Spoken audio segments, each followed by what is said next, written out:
Bago ng PNP chief, siya si General Nicolas Torre III na nanguna noon sa pag-aresto kay dating Pangulong Rodrigo Duterte.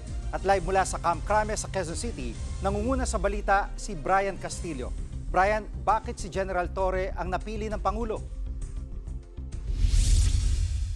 Jiggy, walang ibinigay na detalye si Executive Secretary Lucas Bersamin kung bakit nga itong si Major General Nicolas Torre III ang napili ni Pangulong Bongbong Marcos bilang susunod na PNP chief. Gayunman, ang malinaw daw ay base ito o naging basehan nito ay yung merits at accomplishment na meron itong si Nick Torre. Kaya hiling na Malacanang ay sana raw respetuhin yung naging desisyon ng Pangulo sa magiging susunod na PNP chief na katakdangang magdaos ng turnover of command ceremonies sa June 2. Jiggy. At Brian, may kinalaman ba o may indikasyon na yung pangunguna ni Torre sa pag-aresto kana dating Pangulong Duterte at Pastor Apollo Kibuloy ang naging daan para mapili siya bilang PNP chief?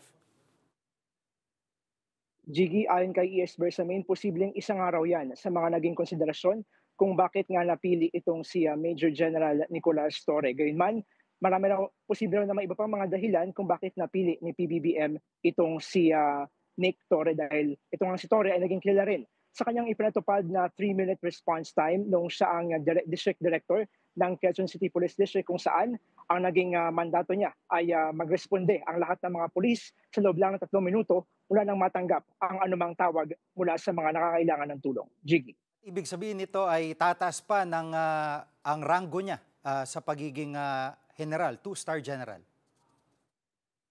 Alam mo, Jiggy, tama ka dyan. No? Mula sa pagiging isang 2-star o Major General ay agad-agad na magiging 4-star General itong si Nicolas Torre oras na maupo na bilang PNP Chief.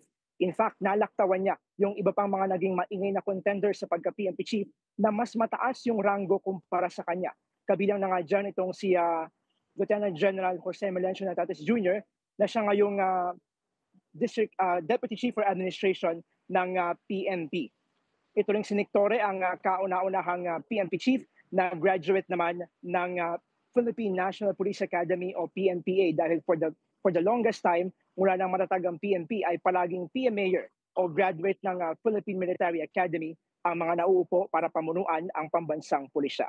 Jiggy. At panghuli na lang, no, may reaksyon na ba si Torre at outgoing PNP chief Romel Marbil dito sa pangyayaring ito?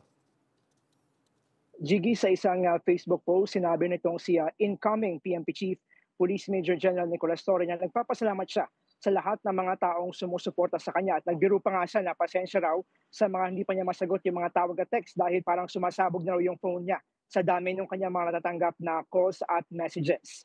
Ito namang si outgoing PNP Chief Police General Romel Marbil ay wala pang statement so far sa ngayon patungkol sa pagkaka-appoint kay Nicolas Torre bilang susunod na PNP Chief. Gayunman, nauna nang sinabi ni Marbil na sino man yung ma-appoint ni PBBM ay naniniwala siya na competent enough para pamunuan ang PNP. Jiggy.